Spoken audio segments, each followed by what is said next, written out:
I was 22 when this happened, working the overnight shift at a self-storage facility in Lafayette, Louisiana. The place was called Bayou Lock and Store, right off Ambassador Caffrey, tucked behind a strip mall and a tire shop. It wasn't a dangerous job, at least not on paper. My responsibilities were simple: watch the cameras, do a property walk every 2 hours, make sure nobody tried to sleep in a unit, and answer the gate phone if someone got locked inside after hours. The shift was 10 p.m. to 6 a.m. I worked alone. Most nights were boring, painfully boring. The office had one desk, an old microwave, a mini fridge, and a wall of security monitors that showed different rows of storage units. The facility had 6 buildings labeled A through F, with long concrete lanes between them. The cameras weren't great, but they were good enough to see headlights, movement, or someone walking where they shouldn't be. The first few hours that night were normal. Around midnight, a thunderstorm rolled in. Not bad enough to knock out power, but enough to make the metal doors rattle every few minutes when the wind pushed through. I remember because I had just heated up leftover chicken and rice, and the microwave light flickered twice. At 12:41 a.m., I noticed something on camera 6. Camera 6 faced the back hallway between buildings E and F. It was the least used part of the property because those units were older and mostly rented by contractors. On the monitor, I saw one of the unit doors slightly raised. Not open all the way, just maybe 8 or 10 inches. I leaned closer, thinking the wind had caught it.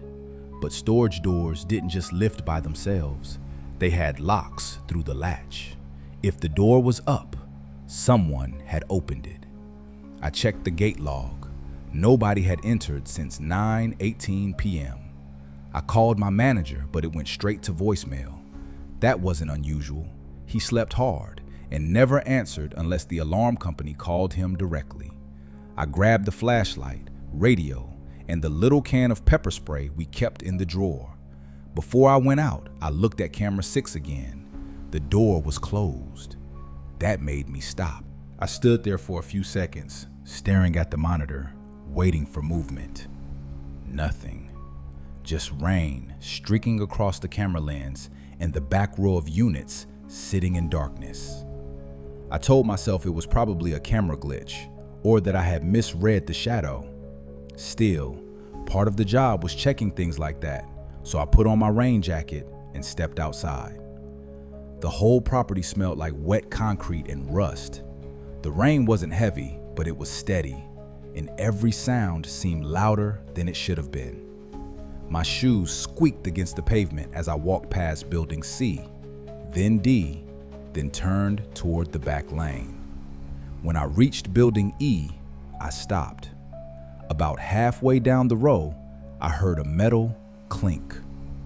Not the wind, not rain hitting a door. It sounded like someone had touched a lock. I clicked my flashlight on and aimed it down the lane. The beam caught rows of orange doors, puddles, and nothing else. I called out, "Storage office, anybody back here?" No answer. I kept walking, slower now. When I reached the unit I thought I had seen open, the lock was on it, secure. I tugged it once. It didn't move. Then I heard it again. Clink. This time it came from behind me. I turned fast and pointed the flashlight back toward building F. For half a second, I thought I saw someone pull back behind the corner. It was quick, just a shape moving out of the beam. My stomach tightened. I radioed the office even though nobody was there to answer. It was just habit. "Possible trespasser behind building F," I said into static. I backed up toward the main lane, keeping the flashlight pointed at the corner.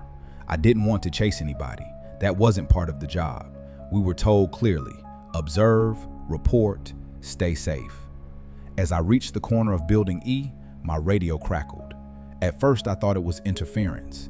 Then I heard breathing. Not words, just breathing through the speaker.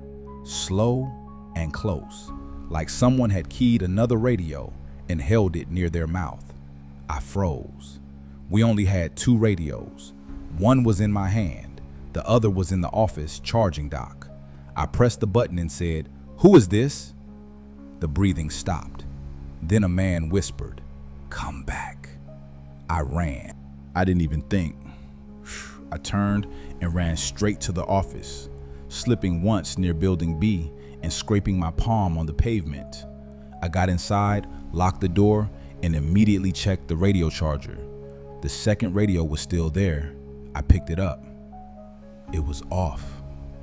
That was when I called 911.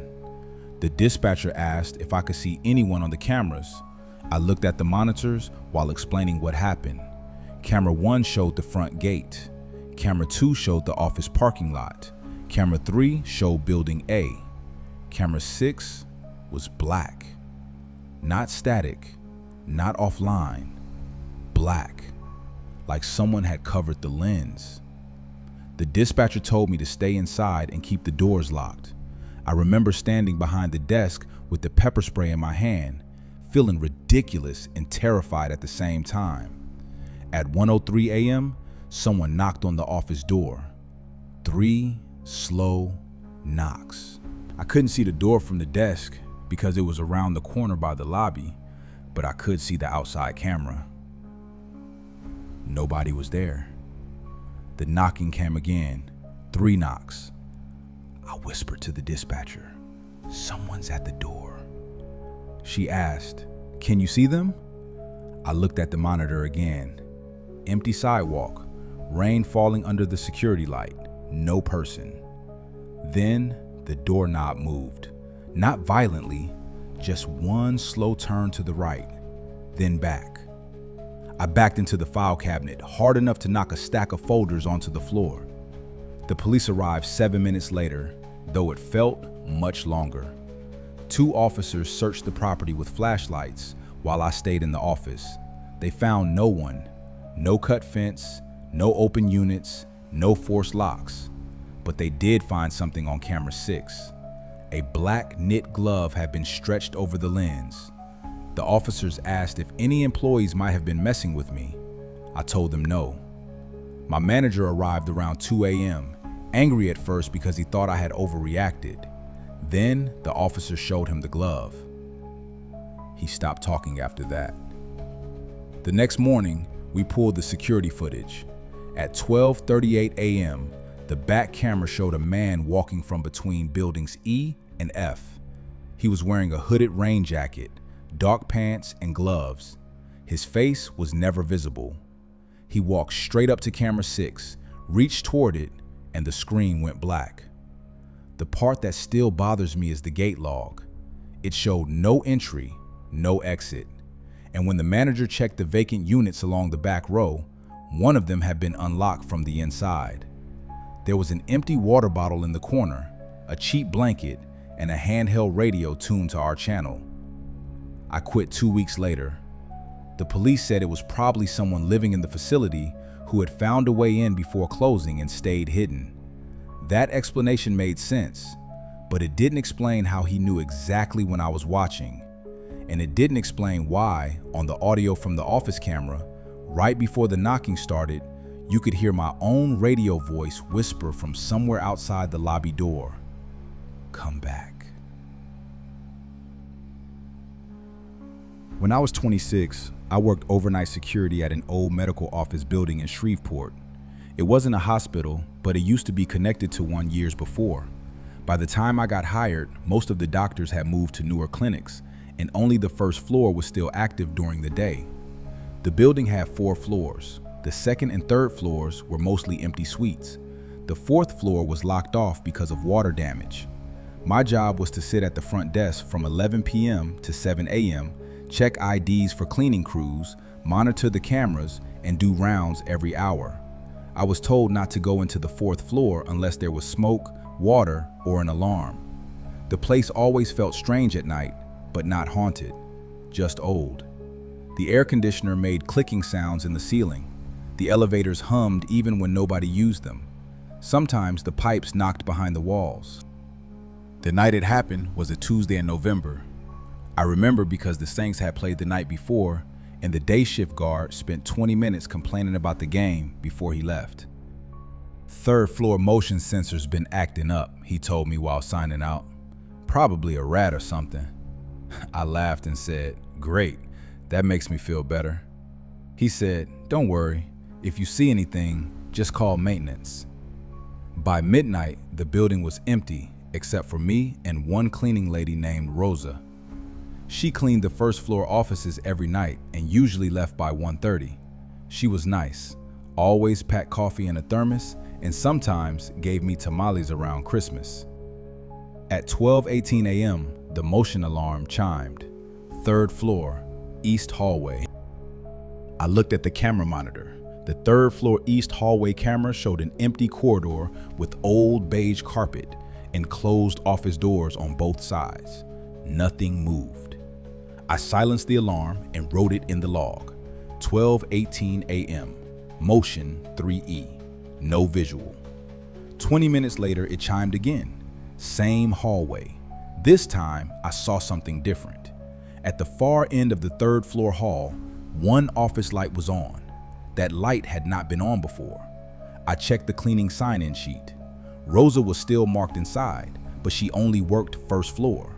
I called her on the radio. Rosa, you on 3? A few seconds passed. No, baby, she answered. I'm in pediatrics. I looked back at the monitor. The light stayed on. I told her to stay on first floor and said I was going to check it out.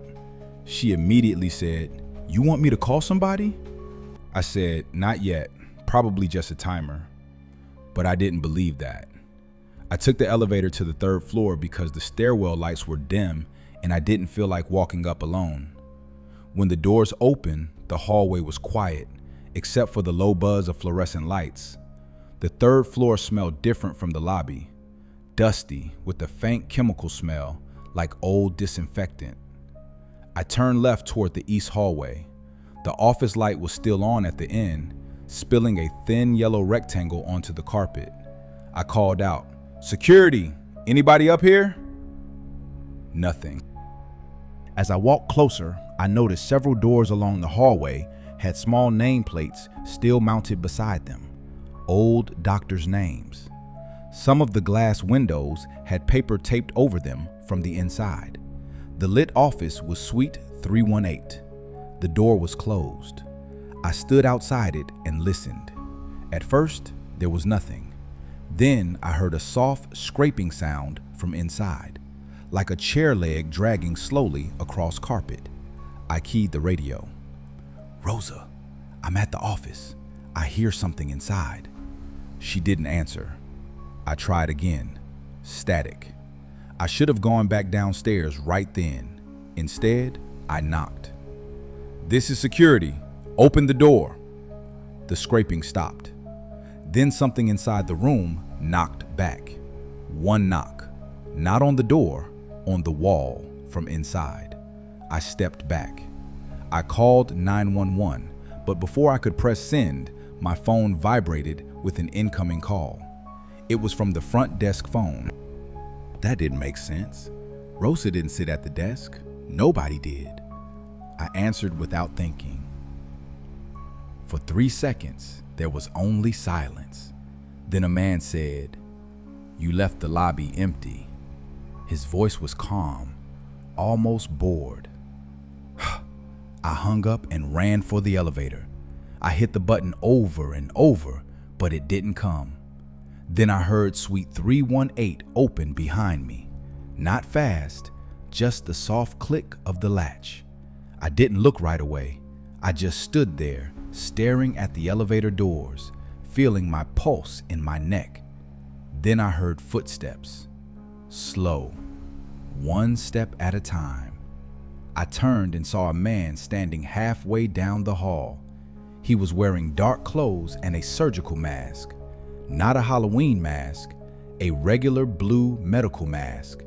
He was tall, but what I remember most was how still he stood after he saw me looking. "Stay where you are!" He didn't. He started walking toward me. The elevator finally opened behind me and I stumbled backward into it. I hit the lobby button and the closed door button at the same time. Right before the door shut, the man broke into a run. His shoulder hit the elevator doors as they closed. I screamed. I'm not embarrassed to admit that. When the elevator reached the lobby, I ran out and found Rosa standing near the front entrance with her keys in her hand. She looked terrified. She said, "Someone called me from your desk." I asked what they said. She said, "They told me to come upstairs." We locked ourselves in her car and called the police. When officers searched the building, they found Suite 318 empty. The light was off.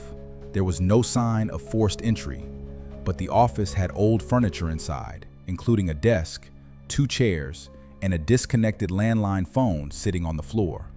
The weird part was the front desk phone. The call log showed an outgoing call to my cell phone at 12:59 a.m., then an outgoing call to Rosa's cell phone at 1:01 a.m. The police checked the lobby cameras. At 12:56 a.m., while I was upstairs, someone walked behind the front desk. The camera only caught him from the shoulders down. Dark clothes, gloves, surgical mask hanging under his chin. He picked up the phone and called me. Then he called Rosa. After that, he walked out of frame toward the stairwell. That meant the man I saw upstairs had either gone down before I reached the lobby, or there was more than one person in the building. They never found anyone. Maintenance later discovered a 4th floor access door had been propped open with a folded piece of cardboard.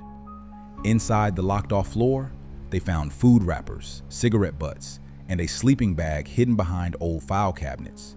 Someone had been living there, maybe for weeks. I left that job the next day. What still stays with me isn't the man running at the elevator. It's the fact that he called Rosa and told her to come upstairs. Because if I hadn't gone up first, she probably would have. And I don't think he wanted either of us to find him. I think he wanted us separated.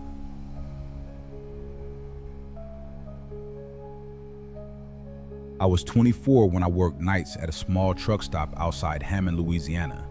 It sat off I-12, about 15 minutes from town, surrounded by woods, an empty lot, and a closed-down seafood restaurant that had been abandoned for years. The truck stop wasn't big.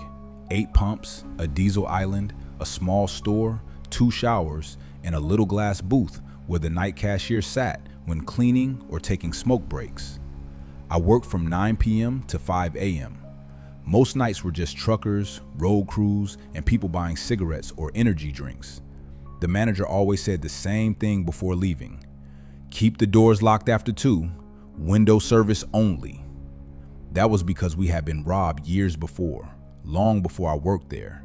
After 2 a.m., the front doors stayed locked, and customers paid through a drawer built into the glass. The night this happened was in late August, hot, humid, and quiet.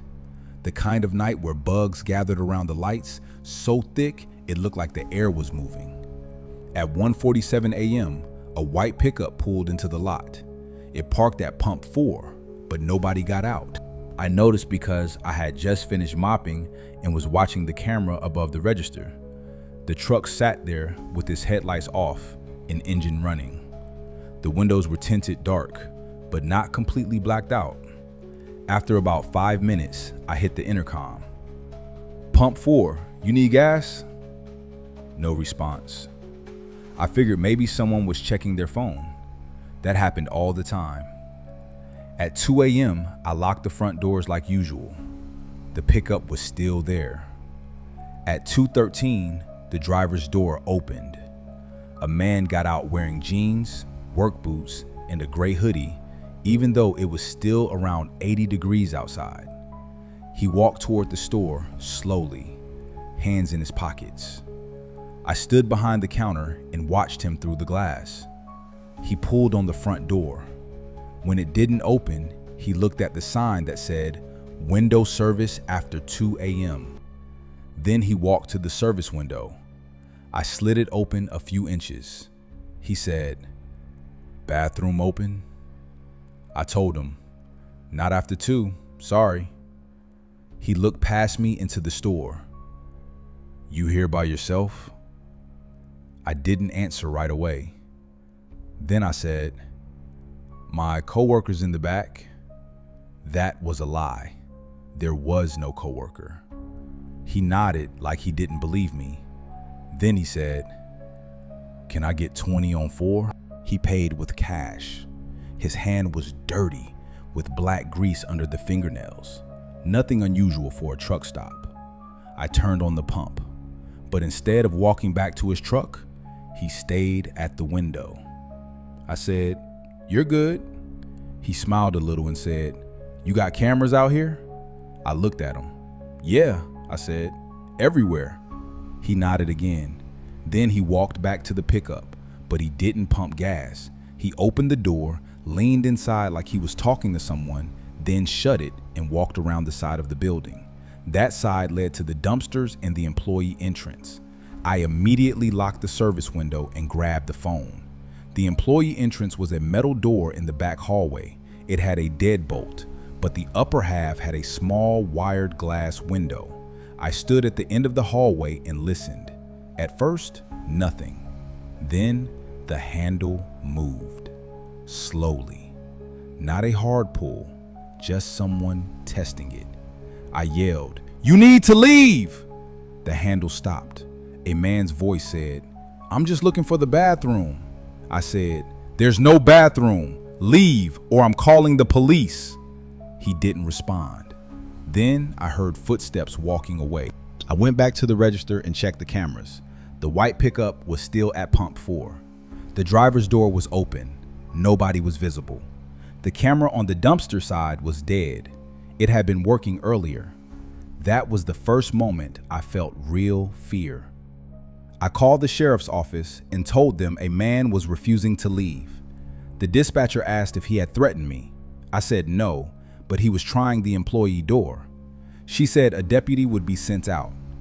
At 2:21 a.m., the lights over the diesel island went out. The store lights stayed on. The pumps stayed on. Just the diesel canopy lights clicked off all at once, leaving the far side of the lot dark. I heard something hit the back door. One loud bang, then another.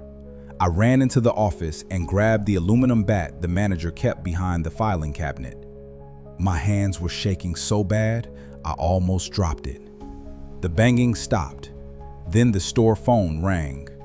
I stared at it for a second before answering. "Highway 12 fuel," I said. There was breathing on the line. Then a man said, "Your coworker ain't in the back." I hung up. Almost immediately, the phone rang again. I didn't answer. The ringing echoed through the empty store, over and over, while I stood behind the counter holding the bat. Then I saw movement on the front camera. The man in the gray hoodie was standing outside the front doors. But he wasn't alone. Another man stood near pump 4, half hidden by the pickup. The man at the door leaned close to the glass and cupped his hands around his face to look inside. I backed away from the counter and ducked behind the cigarette display. He knocked once. Then he said loudly through the glass, "I know you're in there." I stayed quiet. He knocked again, harder. The second man walked from the pickup toward the side of the building. I realized they were trying both doors. I called 911 again and whispered that there were 2 men, maybe more, trying to get inside. The dispatcher told me to stay hidden and not confront them. Then the back hallway filled with a bright white light. Someone was shining a flashlight through the small window in the employee door. The light moved across the walls, then stopped near the office door. I heard the man outside say, "Open it." I didn't. The front door rattled violently. I heard the metal frame shake. Then something cracked against the glass. Once, twice, 3 times. The glass didn't break, but I could see the whole door flexing. Then, suddenly, everything stopped. No banging, no voices, no footsteps. Just the hum of the coolers and the ringing in my ears.